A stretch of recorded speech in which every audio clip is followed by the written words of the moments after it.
Ang pinagtatakhan ko, eto boy ha, rektang katanungan. Ito, totoong tanong ko rin sa sarili ko. Okay. Bakit hindi ka kumuha ng minivan? Okay, dito kami ngayon sa may Shell, sa may NLEX. At ito yung sinut namin na episode ng Buhay Minivan. Buhay Minivan story ni Sir Erwin at ng kanilang minivan na si Beauty. Sir, kaway ka naman sir. Ito, ibang video na to, ibang video na. Kaway na lang kayo. Sir, maraming salamat at nagpa-unlock kayo. Ma'am, marami pong salamat. At salamat din po dito sa mga delicacies ng Bulacan dahil taga Pampanga kayo. Ayan, maraming salamat. Ayan, so ito yung minivan nila. Malamang napanood nyo na yung Buhay Minivan episode nila. O kaya, pwede rin naman na hindi nyo pa napapanood. Ano sa tingin mo boy? Napanood na ba nila o hindi pa? Napanood na nila yan. Mabilis mag-edit yung editor mo eh. Feeling ko hindi pa eh. Sino mo mag-edit na ito? Ako mag-i-edit nito eh. Kaya magkasama kami ngayon ni Jumbo. Araw ngayon ng linggo. Pupunta kami ngayon sa Bataan dahil may ate-nang kami na event. So tingnan natin kung ano mangyayari dito sa video na to. Ma'am, salamat po ha.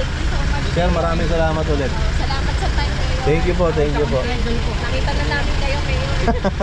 Hindi ba kayo nadismaya? Hindi na. Uy, ano ba? Ano nga yun, ma'am? Ano sabi mo? Mas pogi sa personal si Mayor. Uy, grabe naman! Hindi totoo yan! Basher ka! Basher ka pala dito. Ayan, so mas pogi daw ako sa personal. So baka hindi na ako gumawa ng video. Magkita-kita na lang tayo palagi sa personal. Pro vlog lang to, boy. Cut-cut lang to, boy. Yung lakad natin ngayon, puro cut-cut lang yan. Gusto mo makita? Nga. Ano, hinahamon mo ako? Okay. O sige, let's go. Cut-cut na lakad. Oh, Galing mo dun. nakita mo? Oo, galing dun ha. Ganun talaga pag masipag yung editor. Okay, di ko lang kung nabanggit ko kanina, pero hindi namin dala si Bukbuk ngayon dahil ang dala namin ay yung sasakyan ni Passion. May pangalan ba yung sasakyan mo, boy? Oo. Ano pangalan? Itlog. Itlog. So ito po yung sasakyan ni Jumbo, Toyota Hilux. Anong Hilux nga to? G! Toyota Hilux G Oo. 2024. Yes. Ay. Ayan, so ganun lang po yung yung sistema. Well, hindi ko naman pala pinakita kung paano kami mag-shoot ng Buhay Minivan. Pero kadalasan ganun lang siya kabilis. Magkikita lang, halimbawa dito sa Shell dahil taga Pampanga pa sila. Along NLEX kami nagkita para medyo madali para sa amin parehas. Yun, pag nagkita, siguro konting batian, konting kwentuhan, start na kagad yun. Kasi minsan pagka nagkwentuhan kayo ng matagal, baka yung dapat sana ay mapagkwentuhan nyo sa interview o sa conversation content, mapagkwentuhan nyo agad na hindi kayo nagre-record. So sayang. So ganun po yung ginagawa ko. Pag nagkita, konting hi hello lang, maya start na agad. Mas maganda kasi unang kwento ka agad. Oo. First time malalaman, hindi yung napagkwentuhan nyo na tsaka mo lang bibidyohan. Mas natural boy, no? Oo, mas natural. Kumbaga hindi scripted. Okay, so ngayon ay babiyahe muna kami. At tingnan natin kung saan yung... Ba't dyan kayo nakatingin? Hindi na ako marunong mag-vlog lang ganito. Sorry guys, Hindi nakatutok sa akin. Ayan, okay, so biyahe muna kami. Hindi ko alam kung saan kami next na hihinto. Ayan, basta biyahe muna kami. Let's go. Okay, andito kami ngayon sa may Vista Mall dito sa may Balanga, Bataan. So dito yung pupuntahan namin na event. Kasama ko si Jumbo at dito yung tinuluyan namin na yan. Okay, so dito kami tumuloy para rekta. Ano boy, malayo ba yung natin, tinuluyan natin? Sobra. Sobra? Oo. Baka matraffic tayo boy. Oo. Tawid na lang kaya tayo. Sumakay na tayo, baka umulan eh. Okay, so para magkaroon kayo ng idea kung ano yung event na pinuntahan namin, ay panoorin nyo to. Let's go!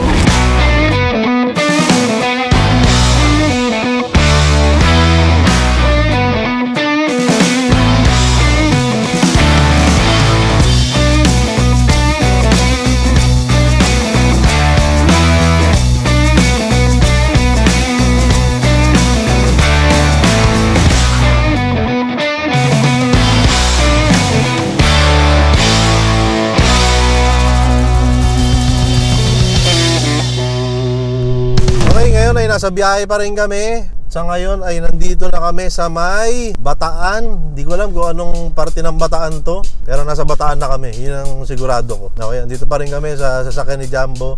At malamig ba? Kuya Ron? Nalalamigan ka eh. Sakto lang boy. Okay, sakto lang. Sabihan mo lang pag nalalamigan ka. Actually pinatay ko na yung aircon ko rito okay. Napatay na. Sobrang lamig kasi nito boy. Pero hindi, napag-usapan na rin lang natin yan. Kasi ako boy, Sabi nga nila, parang ako daw yung yung ambassador ng minivan sa Luzon. Oo naman. Parang ganyan. Ang dami ko raw na impluwensya na kumuha sila ng sarili lang minivan dahil sa panonood sa akin. Ang pinagtatakhan ko, eto boy rektang katanungan. Ito, totoong tanong ko rin sa sarili ko. Sige. Bakit hindi ka kumuha ng minivan? Kasi ito, mula nung kukuha pa lang ako ng minivan, sinasabihan ko na to na, boy, maganda yung minivan. Ganito, ganyan, mura lang. Tapos ganito, bla bla bla. So yung mga katangian na alam ko tungkol sa minivan, sinasabi ko sa kanya. Punta pa lang natin kay Dodong. Oo, kasama ko siya doon. Yung pinakaunang punta kay Dodong, kasama siya. So ang katanungan ko ngayon, boy, habang nakasakay tayo dito sa bagong-bago mong Hilux, bakit hindi ka kumuha ng minivan? Unang dahilan talaga, bakit ako nag-Hilux? Hindi, pero simulan mo muna dun sa Kasi bago ako mag-Hilux, nag-race ka pa eh. Nag-race ako. Oo, so bago ako kumuha ng race, pinag-uusapan na natin yun na parang iniengganyo kita na mag-minivan. Bakit hindi, ba't hindi minivan yung kinuha mo? Bakit ka nag-race? Yung... Bakit? Yung sa race, napugian lang talaga ako doon sa race eh. So, yun yung sagot mo kung ba't hindi ka kumuha ng minivan? Pagdating kasi sa minivan... Pero ikaw ba, boy, kung tatanungin kita, meron ka bang ayaw sa minivan? Wala. Nasa list ko yun, syempre.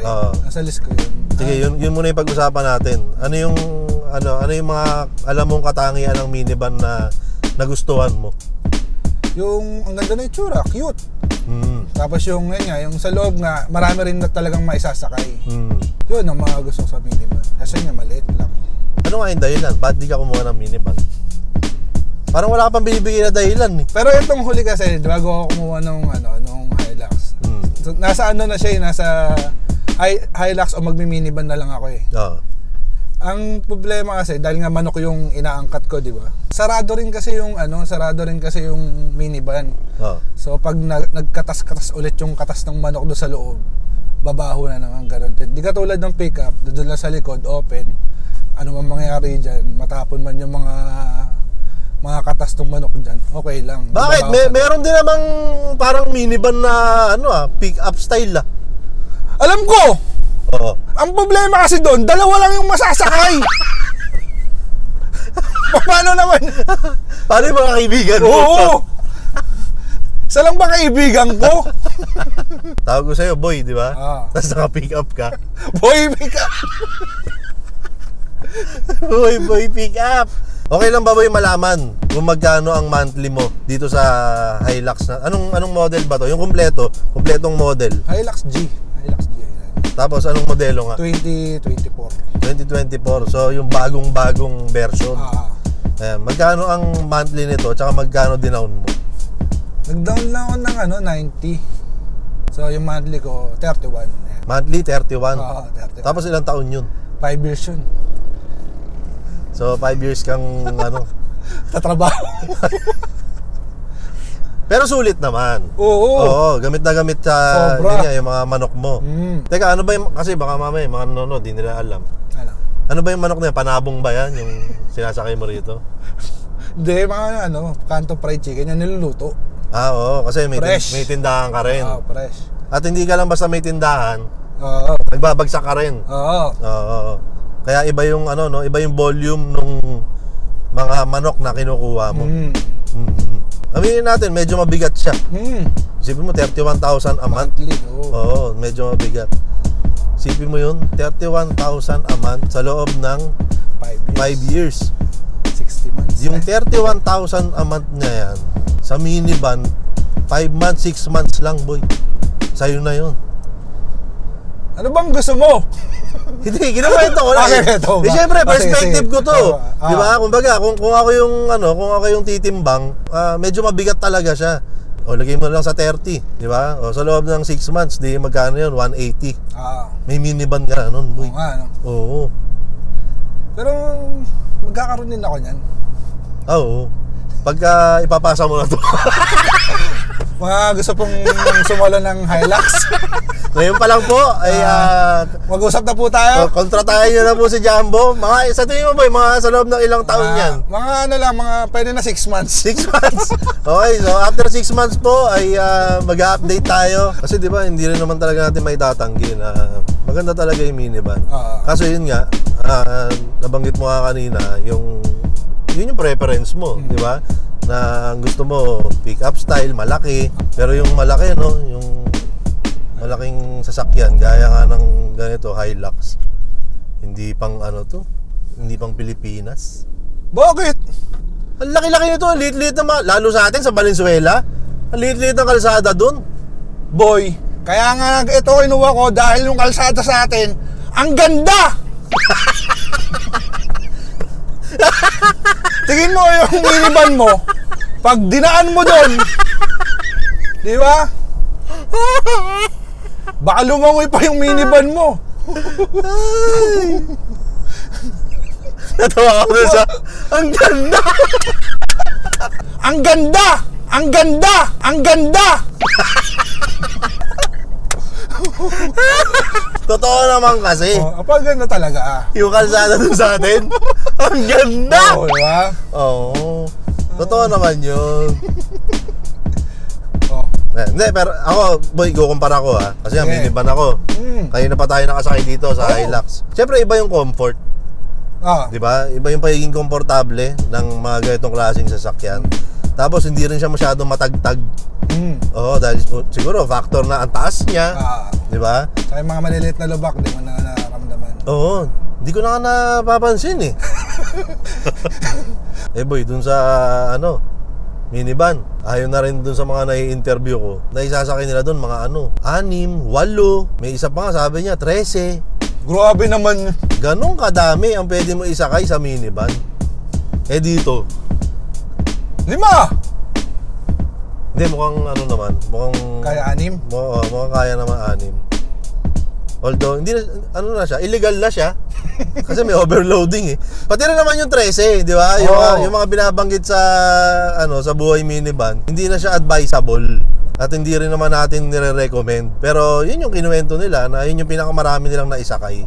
Hindi mo naman masyadong itinataas yung Hilux.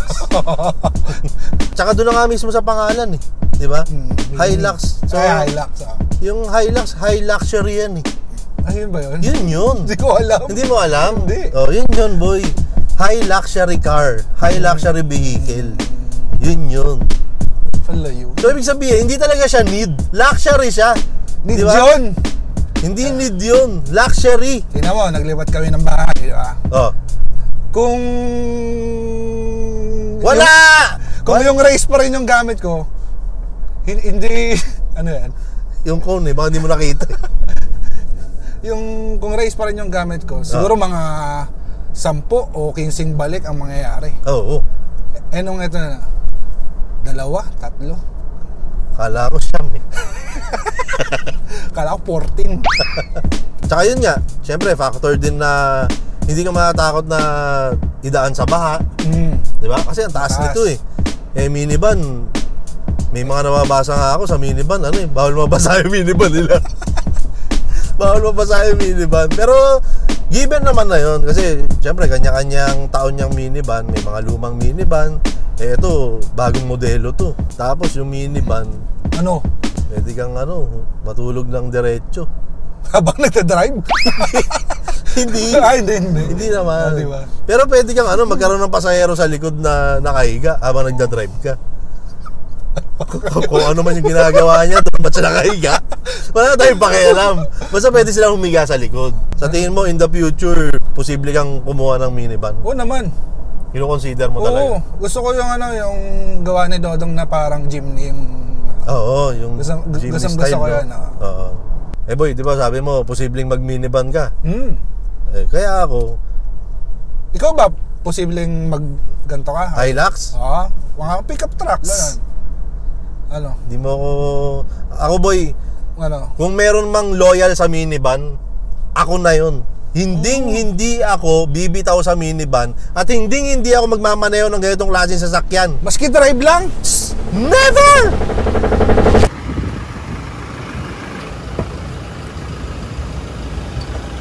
Oh, ano? Oh, Kamusta boy? ayos boy. Kala ko ba di ka magdadrive ng pick-up? Kala ko rin eh. Okay pala man yun to. Okay ba? Oo. Sabi sa'yo eh. Okay din. Tsaka ano, mukhang matibay. Solido yan boy. Solido talaga. Solido. Oo, kasi parang may tinamaan ako doon, pero umandar pa rin siya eh. Tinamaan? Oo. Saan? Sa gilid yata eh. Dito boy eh. Sa Saan? gilid. Oo. Bago lang ba to? Am- Ayan mo. Bago lang tong sasakyan na tong pick-up ko eh. Anong ginawa mo? Uy, uy! Asa ka na? Uy! Bumalik ka! Uy!